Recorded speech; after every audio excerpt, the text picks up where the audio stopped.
बिस्मिल्लाहिर्रहमानिर्रहीम। Last time हमने बात की थी ओपन सोर्स टेक्नोलॉजीज़ के बारे में और हमने ज़िक्र किया था गिटहब का कि बेसिकली गिटहब क्या चीज़ है। ठीक है, आज हम उसको थोड़ा सा स्लाइटली डिटेल में देखेंगे।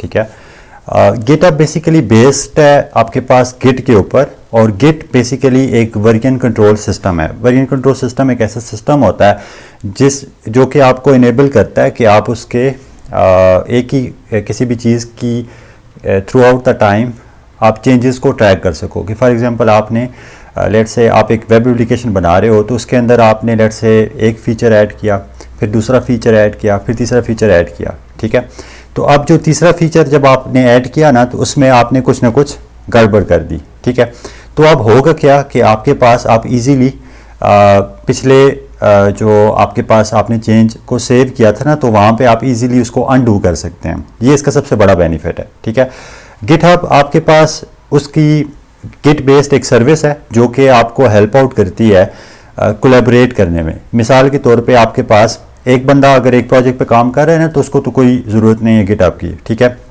वो अपना पोर्टफोलियो वहाँ पे होस्ट करने के लिए बना सकता है या कोड को शेयर करने के लिए वो उसको यूज़ कर सकता है। लेकिन समहाउ अगर मतलब लोकली उसने काम करना है, ऑफलाइन उसने काम करना है, तो उसके लिए उसको गिटहब की ज़रूरत नहीं है, वो गिट से काम चला लेगा। लेकिन जहाँ पे क्योंकि बड़े प्रोजेक्ट्स होते हैं ना, उसमें आपके पास टीम्स काम करती हैं, मल्टीपल डेवलपर्स होते हैं जो कि कोलैबोरेट करते हैं आपस में। ठीक है, लाइक एक फंक्शनैलिटी एक बना रहा होता है, दूसरी फंक्शनैलिटी कोई और बना रहा होता है। ठीक है, तो उस वजह से गिटहब हमें ज़रूरत होता है। और सेकेंडली अभी रिसेंटली जो है वो गिटहब के अंदर CI/CD के हवाले से भी चीज़ें इंटीग्रेट की गई हैं। ये क्या चीज़ें होती हैं, इस पे हम इंशाल्लाह एक सेपरेट वीडियो बनाएंगे कंटिन्यूस इंटीग्रेशन, कंटिन्यूस डिप्लॉयमेंट के हवाले से।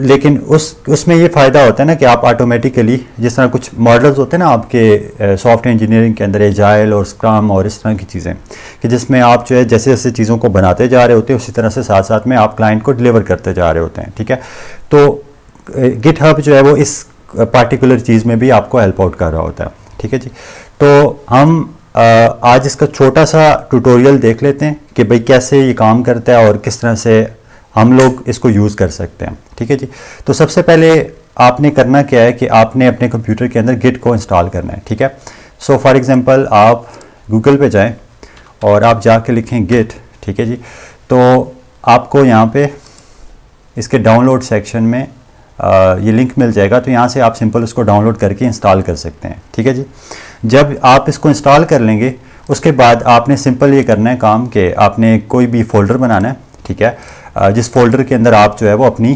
फाइल्स प्रोजेक्ट की होस्ट कर रहे होंगे, रख रहे होंगे। ठीक है जी, मिसाल के तौर पे ये मैं कोई फोल्डर बनाता हूँ और इसमें एक छोटी सी काइंड ऑफ हम एक वेबसाइट काइंड ऑफ फाइल बना देते हैं। ठीक है, सॉरी,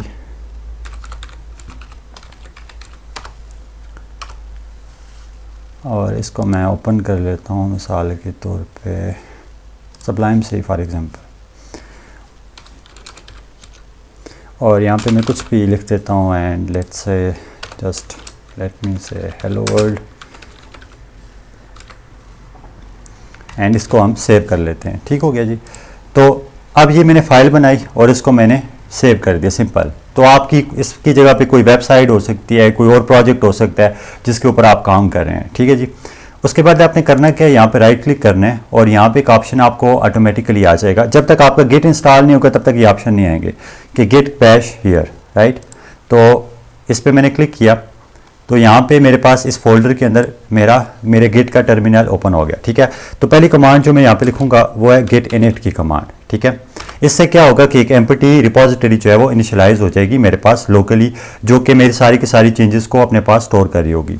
उसके बाद हम क्या करेंगे कि हम लोग गिट को बताएंगे कि कौन कौन सी फाइल्स हम चाह रहे हैं कि जिन जिन फाइल्स की आपको चेंजेस ट्रैक करने हैं। ठीक है, तो क्योंकि वो एक ही फाइल है हमारे पास, तो हम index.html लिख रहे हैं। अगर हमारे पास बहुत सारी फाइल्स होती तो सारी की सारी अगर हमने फाइल्स अटैच करनी थी, ऐड करनी होती, तो हम सिंपल डॉट लिख देते हैं index.html की जगह पे। तो उसका डॉट का मतलब होता है ऑल, तो सारी की सारी फाइल्स इसमें ऐड हो जाती हैं। तो मैं सिंपल एंटर प्रेस मैंने किया। ठीक है, तो ये ऐड हो गया। अब हमने इसको सेव करना है। ठीक है, तो सेव के लिए जो हमारे पास यहाँ पे कमांड यूज़ होती है वो कमिट की कमांड होती है, और आगे डैश एम का हम फ्लैग यूज़ करते हैं। फ्लैग क्या होता है, ये हमें ये बताता है उसको कि भाई ये चीज़ क्या होगी। तो यहाँ पे मिसाल के तौर पे मैं लिख देता हूँ लेट्स से फर्स्ट कमिट। ये मैसेज होता है सिंपल, इसको मीनिंगफुल होना चाहिए। लेट्स से आप कोई लेट्स से लॉगिन का फीचर ऐड करते हैं तो आप इसमें लिख देंगे कि लॉगिन फीचर एडेड, ठीक है। आप रजिस्ट्रेशन ऐड करते हैं, आप किसी चीज़ को चेंज करते हैं तो आप उसके हवाले से लिख सकते हैं, ठीक है। सिंपल आपने एंटर प्रेस किया तो ये हो गया, ठीक है। अब हमारे पास ये लोकली तो सेव हो रहा है, लेकिन हम इसको चाह रहे हैं कि लोग भी इसको एक्सेस कर सकें। तो उसका क्या तरीकाकार होगा कि मैं सिंपल गिटहब पे जाऊँगा, ठीक है।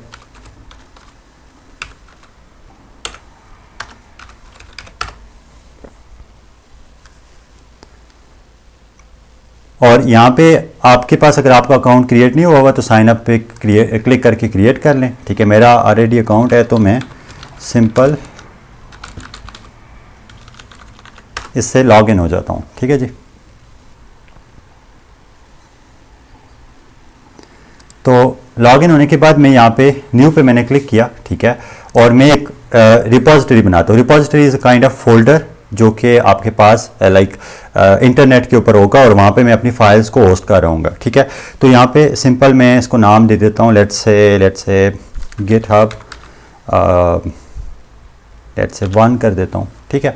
तो और मैं यहाँ पे क्रिएट रिपोजिटरी के ऊपर मैं क्लिक कर देता हूँ, ठीक है। तो ये इससे एक एम्प्टी रिपोजिटरी क्रिएट हो जाएगी मेरे पास, ठीक है। अब मैंने करना क्या है कि यहाँ पे मुझे एक URL गिवन है मेरी रिपोजिटरी का, तो इसको मैं सिंपल कॉपी कर लेता हूँ, ठीक है। और मैं वापस अपनी इस कमांड लाइन पे आता हूँ और मैं लिखता हूँ git add remote git remote add, और आगे मैं पेस्ट कर देता हूँ यही वाला लिंक, ठीक है। सो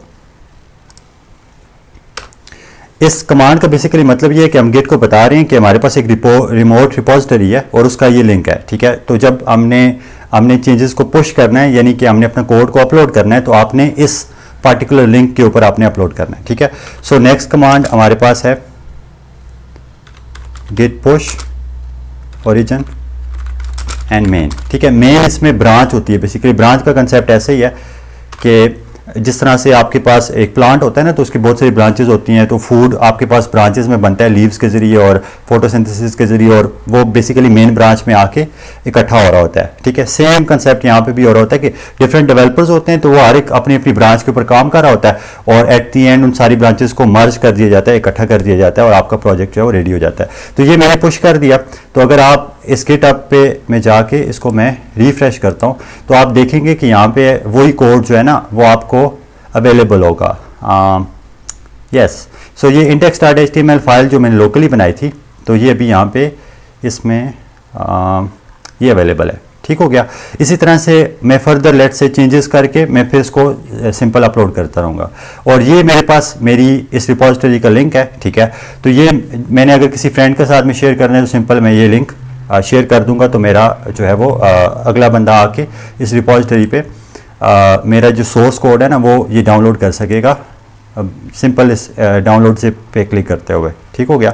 सो आज के लिए इतना ही। इसमें कोई क्वेश्चन हो तो आप पूछ सकते हैं। मज़ीद इसके बारे में पढ़ना है तो आप यूट्यूब पे सर्च करें, आपको 2-3 घंटों के मतलब काफ़ी लेंथी मटेरियल मिल जाएगा इसमें, ठीक है, सीखने के लिए। ये सिर्फ और सिर्फ इंट्रोडक्टरी वीडियो है, सो इसमें जस्ट इंट्रोडक्शन हम दे रहे हैं, ठीक है। So thank you so much for watching.